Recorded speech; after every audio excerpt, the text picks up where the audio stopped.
Welcome to a new episode of the Straight Wrestling Voices of the Indies podcast. I'm your host Morbo, and with me, as always, everyone's favorite US independent wrestling fan, Sebastian. Thank you as always for the introduction, Morbo, and welcome everyone to this week's episode of Straight Wrestling Voices of the Indies. And our guest today is a wrestler who is active in the southeast of the United States. He's known from the Action Futures Showcase from last year, but he's also known from many, many more promotions in the southeast, like SVW, like Action, like DWA, and much more. And we are very happy to have him as our guest today. And with this, I would like to say welcome, Eddie Hindrixx, and thank you for taking the time. Hey, man, spectacular! That was a spectacular introduction. Look, I've done a few interviews, podcasts with people. That was great. Nah, thank you for having me. Truly. For the people who don't know who you are, who is Eddie Hindrixx? Man, it's my favorite question. Eddie Hindrixx, aka the Ring Zilla, aka Mr. Top 5, not 5. Yes, sir. I am what you will call Wrestle Godzilla, if for to break it down in the easiest way to do it. But basically, I do whatever I want, whenever I want, to whoever I want. And there's not many people that can stop me from doing so. So that's where I'm at. Can you tell us how you get into wrestling, both as a fan but also as a wrestler? Oh man, so as a fan, it came, nice young age, 4 or 5, somewhere in that area. No, more like my fault. More like 7. It was around that time as a fan. I'm scrolling through TV, and then I remember, I believe it was around the time when Undertaker had first introduced the motorcycle American Badass gimmick.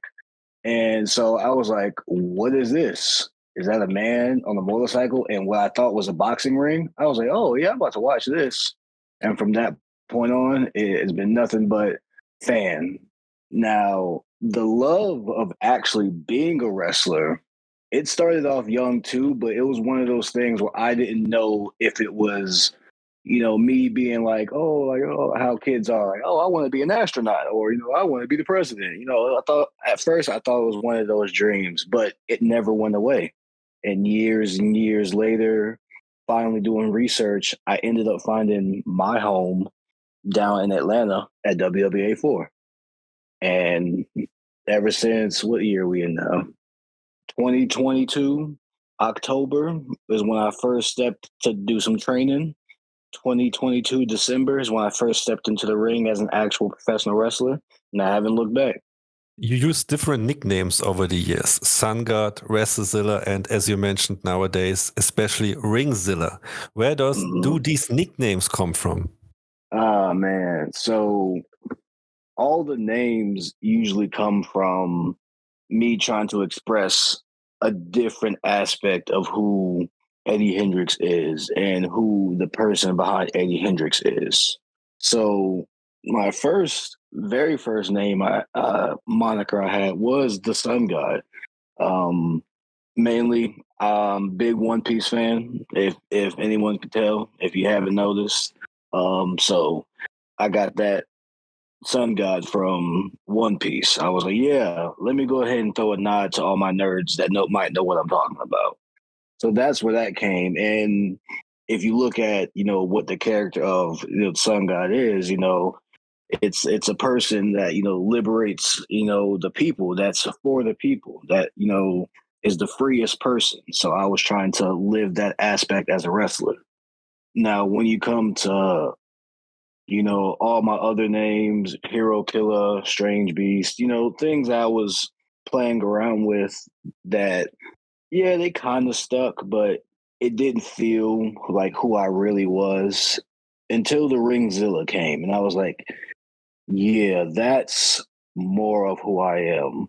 As much as I am for the people and, liberate people through joy and happiness and all that good stuff and what I initially wanted to do as a wrestler, after years of doing it, or I even can say years, I'm still very new. After the little time I've been doing it, I realized that that's not who I am. I am a bad SOB. I am dangerous. I want to fight. So that doesn't look like someone that's here to help the people. That looks like a monster, i.e., the Ring Zilla. And so that's kind of where I came from and how I got, where these names came from, As you mentioned, you were trained at the WWA Force School, and oftentimes WWA Force is associated with the high flyers, like the head coach AR Fox. Would you say that WWA Force also a good place to train for very physical wrestlers? If you look at you or someone like Alex Kane. Oh my good brother Alex Kane. Yes. No, see, that's the misconception about the four. As in, yes, we do produce a lot of high flyers, a lot of dangerous-esque people that live a little above the ring. You know what I'm saying? Those guys that are gonna do the dives, do the nice cool flips. Yes, we do produce that, but we produce some of the hardest hitters in the game. Like you said, we have people like Alex Kane. We have people like myself. We have people in all my members of my group, Fade Area Militia. And not everybody just comes there to be a high flyer. Now, it is what, like I said, the populace is, but then at the same time, not everyone can be built like me. Not everyone has the power to throw people against their will, so they have to jump around. It is what it is. But A4 is definitely a place if you want to come work. You want to be different in that area of high flyers. Come on, we'll get you right. As it was also mentioned on your interview with PW Ponderings, crowds oftentimes chant "Eddie's gonna kill you" during your matches. Do you remember? Do you remember when and where this chant first started? Oh man, very first time I can't place when exactly, but I remember it was at the four. It was one of, I was like 6 months in, and after a while I'd been putting people on t-shirts and putting people in body bags, very early. So it was, I can't remember who I was facing, but there was a point in the match where, they did something they shouldn't have, and they just Andrew's gonna, and I thought it was the coolest thing as I proceeded to kill him. I was like, yeah, I'm doing something right. So let's keep it up. Let's keep it up that way. And only from that point on, just the intensity has been just up, up, up. That's all I've been doing.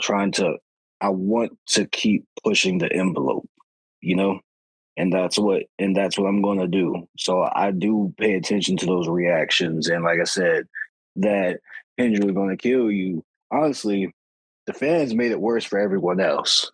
Because now that's what I'm going for every time. So excuse me. Unfortunately, I am going to have to kill you. You have not only been active as a singles wrestler, but also, as you already mentioned, a part of the Fate Area Militia. What can you tell us about the stable? Who are the other members, and what is the philosophy of the stable? So, Fade Area Militia is right there in the name, FAM. We are a family. We are a family of people that honestly does what they want to do. We don't duck no fades. We duck no smoke. We want to fight. We want to prove we're better. We want to be out there.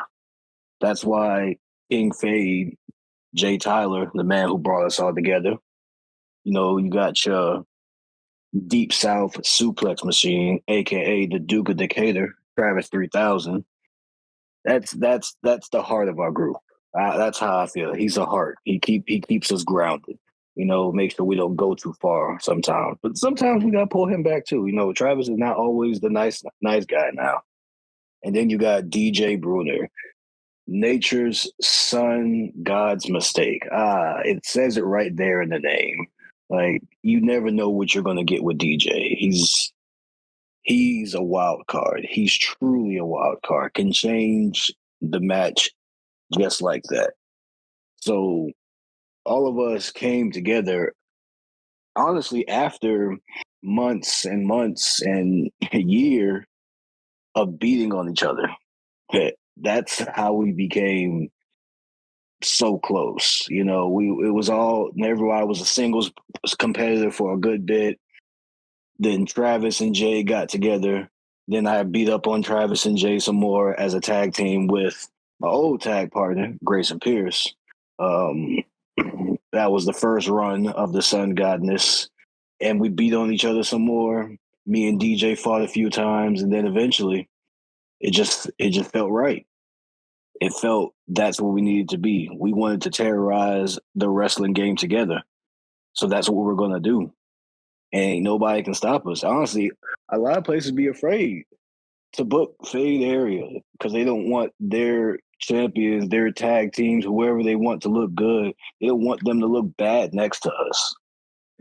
They fear what the Fade brings, and honestly, I would too. We walk in your spot, take over your spot. It's that simple. First time I remember seeing you, and also the first match I found of you online, was on January 19th, 2023, when you main evented the 15th episode of Action Next Up against Ash Bennett. What are your memories of this match? Good times, good times. I believe this was one of my first, if not first, action, one of my first, action shows going up and actually able to be there to do Next Up, help set up and, kind of show them what I can do. And at that time, it was very early in my game. I'm very proud of the match still. I mean, I'm very happy because a lot of good things came out of it. I got some good knowledge. I got some good information out of it. But that boy Ash Bennett, my fault, aka Japan Ash right now. That boy, yeah. I love Ash Bennett. I fight him every day of the week. He's annoying as hell, but he's a good one to have on your side. I'll fight him any day of the week. I'll put him on the team any day of the week. Just because he looks like he knows a good lawyer, and the Fade could use one every now and again. But yeah, no, that was a good time at Action. We had the match. I believe I won, of course. Come on now. And after the match, like I said, I got some good information, some stuff that still sticks with me to this day, and that continue to elevate said character. If we stay at Action, we would see you multiple times in 2024. We saw you in the Gauntlet match at Action Feature Showcase. We saw you alongside Travis 3000 at 2 shows, and also in a singles match that you won against Michael Solar at Death Barbecue in Atlanta on September 29th. Would you say that 2024 was a breakout year for you when it comes to action wrestling? Definitely. When it comes to trying to get on, which is arguably the biggest show in Georgia, one of the biggest shows, in terms of the names, the history behind it, the viewership. Yeah, it was a good breakout year for me. I got to work with a lot of good people during that time. I got to be in some locker rooms with some good people, take some good information that, like I said, I still carry with me to this day and continue to get better. I got definitely proud, and happy that I got to explore that again so early into said career. It wasn't 2024 was not, December would have made 2 years as a pro wrestler. So again, being as early as I am in my career and being able to been the places I've been and wrestle who I wrestle, talk to who I talk to, be around information. I'm very happy. I can say that. And yes, 2024 was a very fun year at Action. There was not a time where my name or my team wasn't, chant wasn't ringing through the building. So yeah, good times. In 2024, you also appeared for the promotion Southern Violence and Wrestling in Greensboro in Georgia. How would you describe the promotion to our listeners who haven't heard about it before? Southern Violence is, it's a small promotion in the sense that it's, local to its area, but it's still a pretty decent promotion in that sense of the fans and the people that they do bring in. Like I said, they're hooked. Like they love their shows. They come out all the time whenever they're there because there's not many people have the liberty to drive hour or two to closer to the city, or north or south, or even closer to Bama to get to shows. So it was a nice show. It was a good venue, some good barbecue out there, I will say. I definitely love, enjoy the Greensboro area. In 2024, you had two matches at Southern Violence Wrestling, one in April against Jay Tyler and one in July against Aaron Black. What can you tell us about these matches and maybe also your opponents?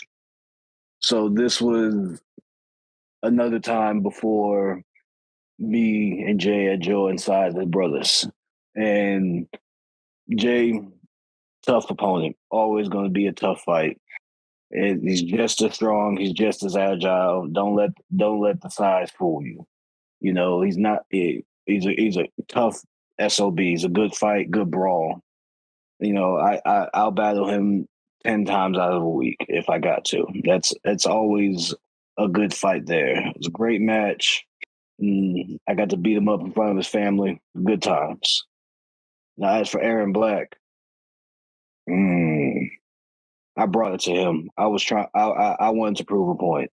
He was their monster there. Their harsh champion. Held it for however many long, and I was coming to prove a point that even if I didn't win that match, and everyone else know that I am a problem moving forward, and that's what it said. One of the best matches of the night, one of the best matches SPW, one of the best matches on the show. Another promotion that you started to appear for in 2024 and that you appeared for ever since is Renegade Independent Professional Wrestling, RIPW. On October 27th of 2024 at RIPW, you faced Zicky Dice, known from NWA, for example. Would you say that this was like your most prominent, your most known opponent at this point of your career? At that point in my career, possibly.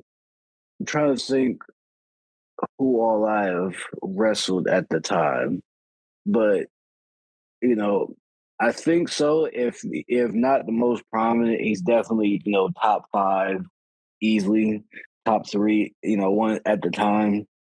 Like I said, I can't remember who all I've got to face and be in the ring with. I know at least in the sense of an extended match that isn't like a scramble or rumble or something like that with somebody, then yes, definitely for sure.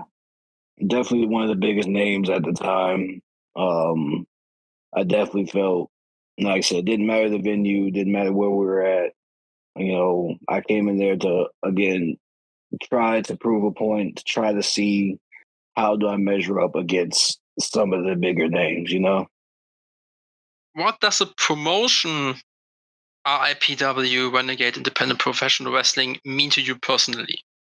RIPW to me personally is something I can truly say I'm happy, I'm proud of, in a sense of where it came from, how it started. Renegade, former A4 alumni, really good guy. Another, like I said, one of the examples of a heavyweight and a really good one coming out of the 4 in Renegade. Before I started wrestling, he had a vision, he had an idea, and he busted his ass, and did what it took to get the ring, get everything needed to make this company. And I was happy to be on the very first show, very first match, and we went, and from there is history. Like I can truly say that I'm happy to see the success that he was able to, you know, create said wrestling company, another avenue for people like me, newcomers, whether it's from the four or from other areas, I don't care. It gave us another area to come and show our worth, come to put on a show. It didn't, that's another thing. He continued to create opportunities. So that I can say I'm grateful for. Speaking of promotions that means something to you, in late 2024, another important chapter of your career started with the Dynamic Wrestling Association, DWA, from Atlanta. First of all, what can you tell us about DWA? Well, first things first, DWA belongs to Fade area. That will always, be written. I don't care what anyone says. That's ours. But before, I guess I was a Fade member or whatever you want to call it, DWA is still another really proud promotion of mine that I can say that I took a lot of help in continuing its success and helping get shows set up with DWA, because it went from just some backyard random promotion middle of nowhere to what we created to now. And so with Chainmail and our production team and all the boys that consistently are on the show, again, it's another place to where another opportunity to show our worth, to get people to get eyes looking at us. Hell, at one of our last show, we got a clip from our last show got reacted to by Santi Zap that be doing all the WWE reviews and whatnot. It's a win in my book because, like I said, it's another light on our show. Now, the next DWA show, there may be more people that are going to tune in just because of that clip reaction. So, very proud of DWA, where it's come from and where it has the potential to keep going. In the interview that you had with PW Ponderings, it was also mentioned that you have 2 titles under your belt for DWA. Can you tell our audience which titles you won and also talk about the reigns and how you won the titles? Oh, yeah, baby. So the very first title was the inaugural DWA King of the South Championship. The company at the time felt it needed like an IC title, the workhorse belt, the belt that, if you weren't going for the world belt, this is the belt you want to go for. This is the prestige behind it. And I found my way into said tournament, after beating my teammate at the time, Jay Tyler, and they keep trying to put division in the Fade, but it'll never happen. We can fight 10 times, we'll still be family. So I get into said match, 8 of us, and survive. So not only did I wrestle Jay in the first match, I wrestle again, I survive, I dominate, first ever King of the South champion. I couldn't tell you how happy I was once the bell rung to finally have some gold around my waist, some a proof of I'm working, but at the same time, once I got the belt, it was straight into grind. I did not want to let off the gas, and match after match, opponent after opponent, it didn't matter who. We put on a banger. We had one of the best matches, if not the best match of the night, and I still retained the title. 171 days. And during that 171 days in December, I got to meet longtime rival, nemesis, friend. At least he was at the time. Now I could care less. Herculon Rage. He was the Live Like Chasing champion at the time, and still to this day has yet to beat me. He's yet to pin me and yet to submit me because he's a bum, he's bald, and he's useless. So at the time, he decided to poke his bald head up around again. We got to beefing, and I was like, you know what? Let's end this. So in December, we settled it in a steel cage. Championship for championship, winner take all.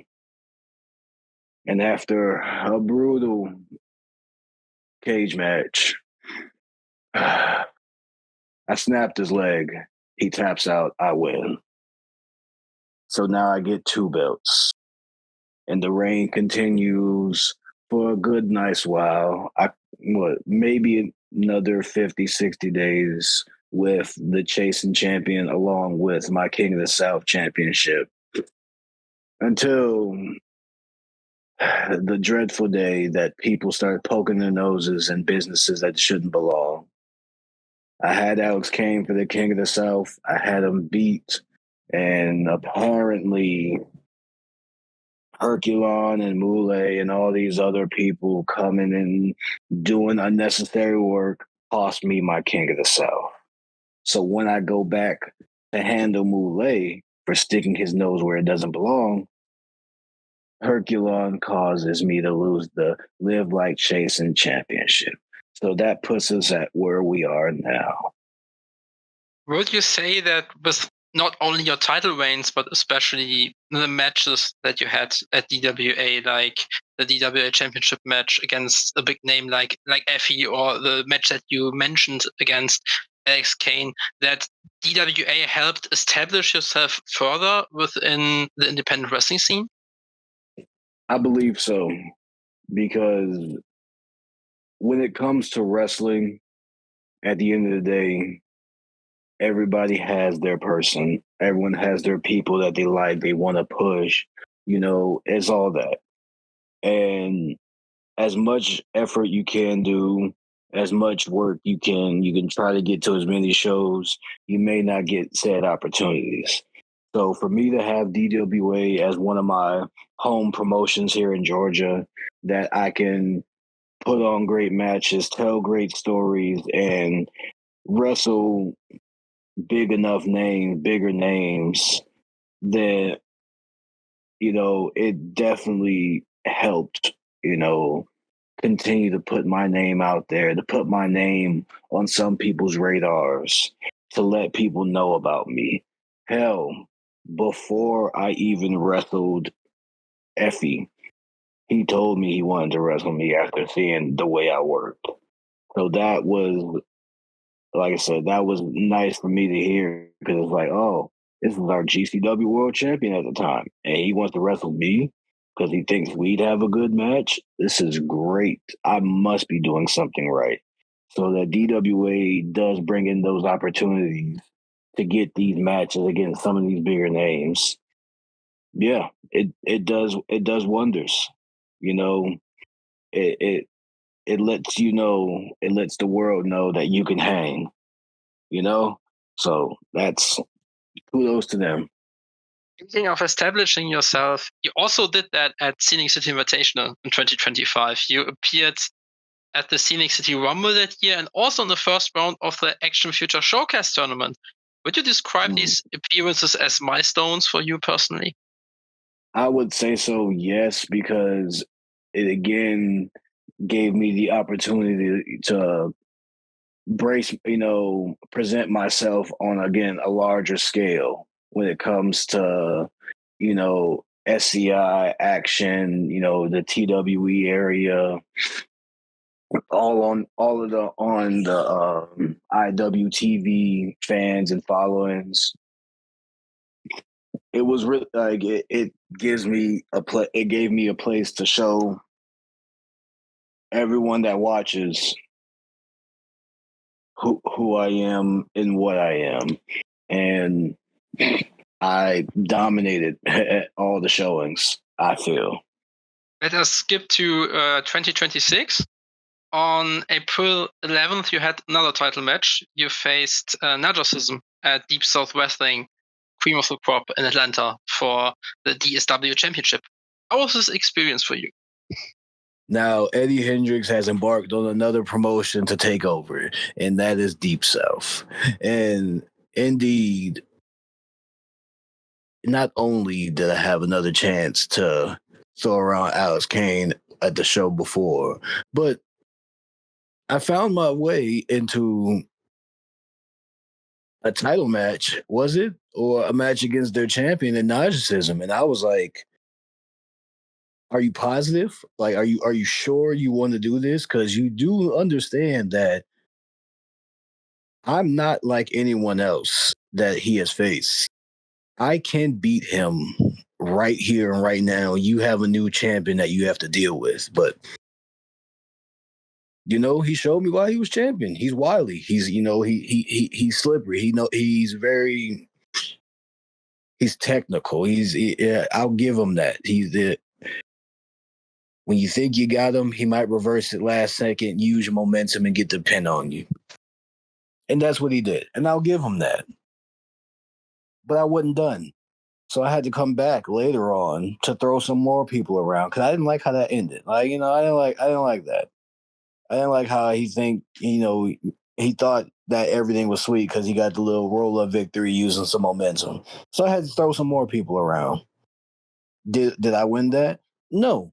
But I wanted to let out some frustration, a little bit of steam. And since then, they've continued to call my name to come and dominate whoever's across the ring from me. And until that time comes again to where they are bold enough to put me against their champion, you'll be looking at another belt around my waist.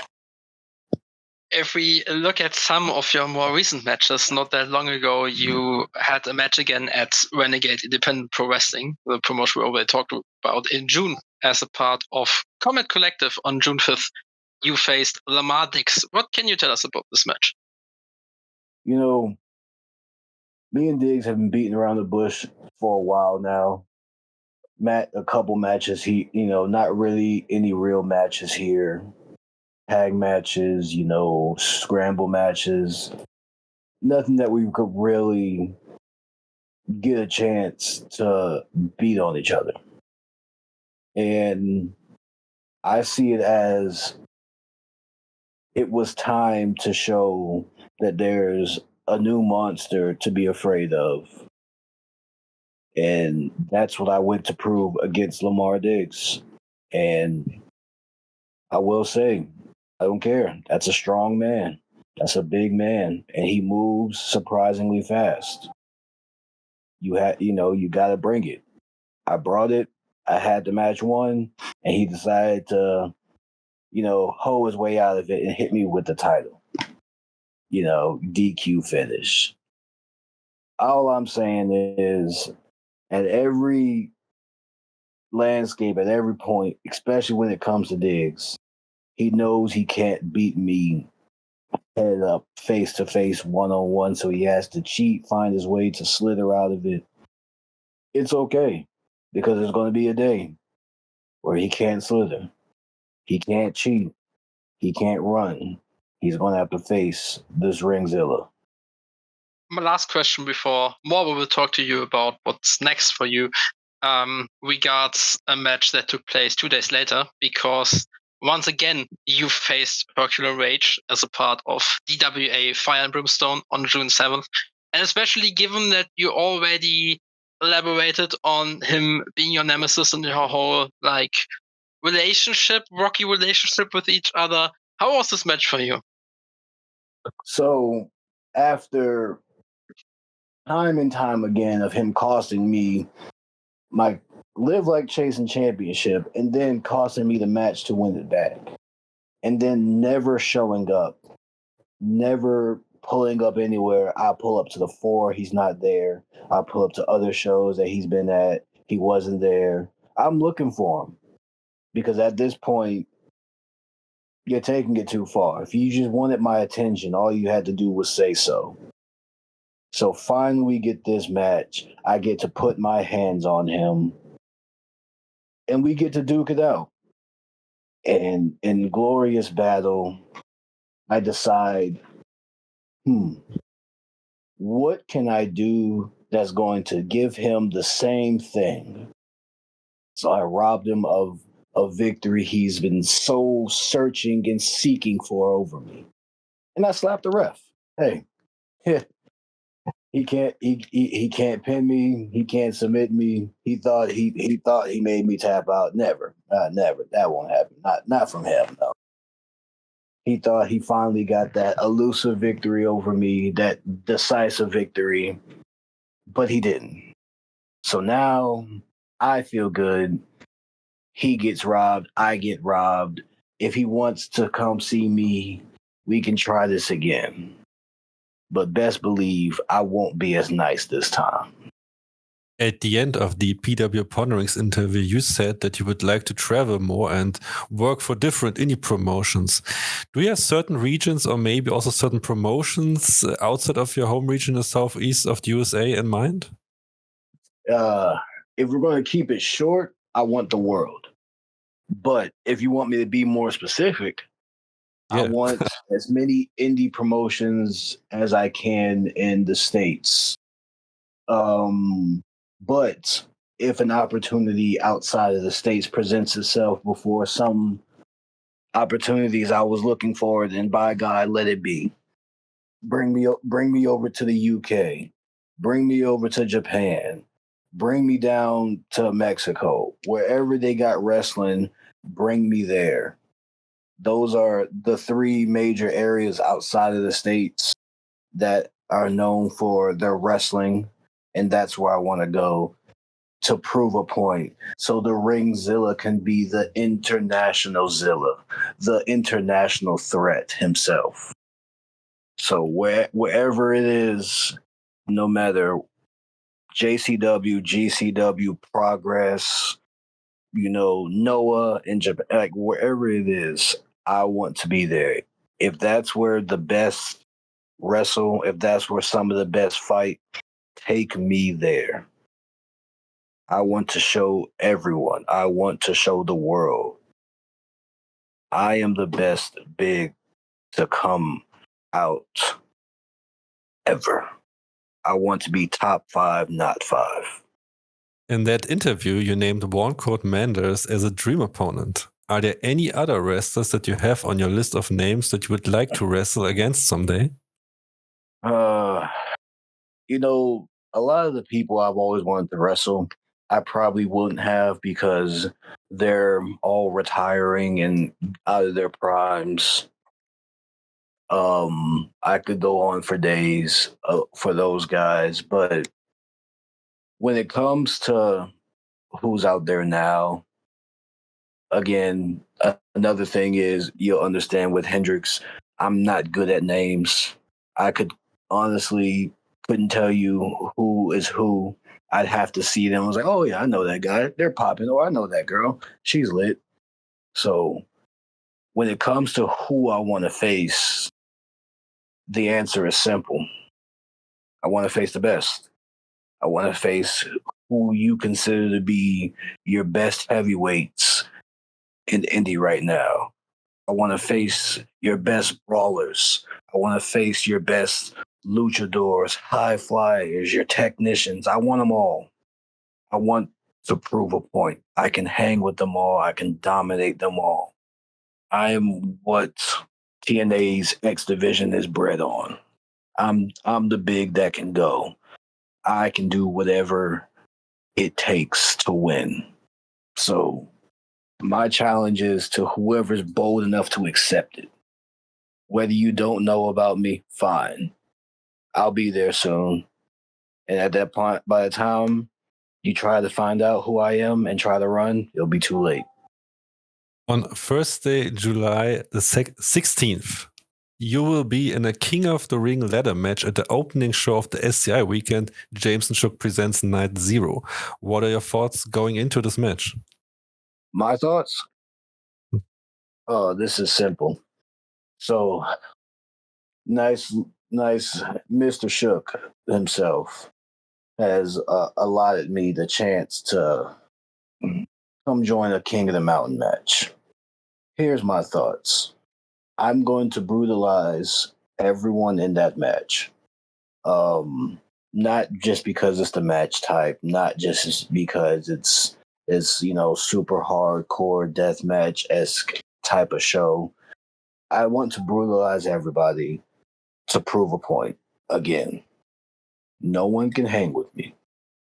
Not when I want what I want. After everyone's laid out on as a carcass, I'll win the match. And then let's say winner gets whatever match they want. Whatever match I want. I might want the TWE World title. That sounds good. When I want it, that's for me to decide. What kind of match? I'll let you know. It's not for y'all to understand. Not for y'all to know now. I don't care who even holds the belt. I want to take it just to prove a point. I'm taking everything. There's no more waiting. So everyone that's in the match with me, it's no hard feelings. If you want to take it personal, go right ahead. I'm still going to throw you. I'm still going to toss you through a ladder. I'm still going to brutalize your body. And there's nothing you can do about it. Okay, Eddie, that's it. We're at the end of the interview. And as always, the stage is yours. You can plug and promote anything you want.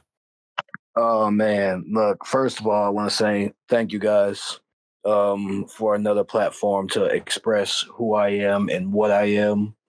I do love the sound of my voice, and I do love to let people know Eddie Hindrixx is the real deal. Now, when it comes to what I got to promote, what's next for Hindrixx, end of July is going to be fun. Got some more DWA on the 26th. Got that King of the Mountain tournament on the 16th. Got Premiere on the 25th. We're having a good month.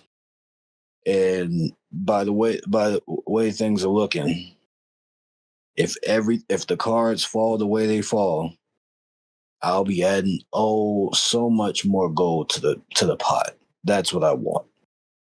More gold. The more the gold, the higher the fees. You know what it is.